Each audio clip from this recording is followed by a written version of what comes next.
The movie really came about through an experience that I had in Israel where a group of us were performing, and we had a sort of impromptu performance in a parking lot near the Dead Sea.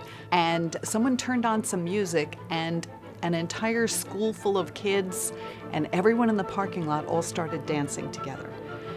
And it was just an amazing experience where people were all from different nations and different languages, but everyone was dancing and everyone was smiling, and it was such a beautiful moment where just you could see everyone felt joy together.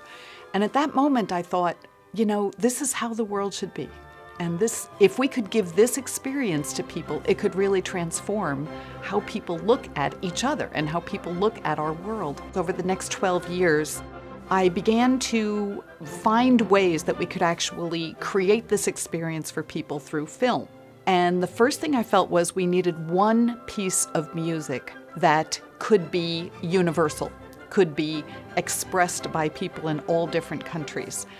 And the only music that would fit the bill for me was Beethoven's Ninth Symphony.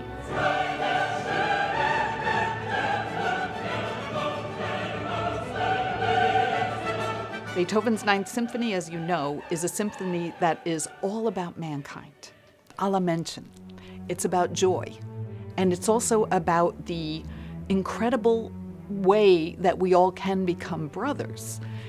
And as I began to feel, yes, we should have a movie of dancing from all around the world, all different cultures, all different people, all different nationalities, to the music that expressed that same feeling, the feeling of humanity dancing in joy.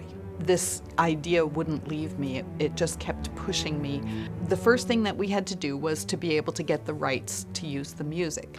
And so I started calling around, and I called music licensing places. As I began describing the project to the person who owns the firm, I think he just got inspired by it.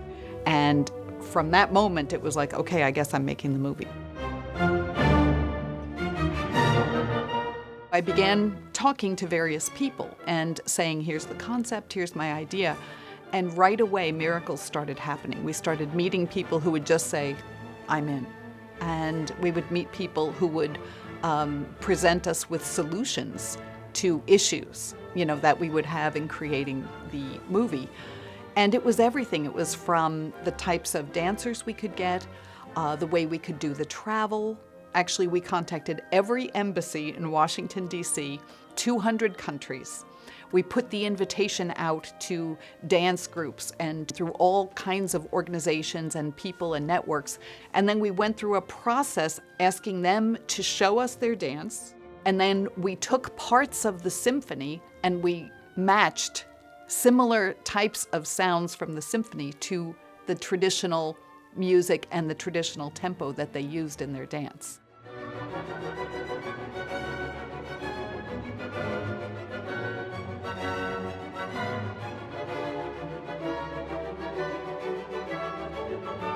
We had to really analyze the music, analyze the dancers, analyze the cultures, and find locations that would actually match both the feeling of their tradition and culture and also would read well on camera. This was a huge process by itself. The people who really responded and who went through the entire process of participating in the movie were a very unique, self-selected group.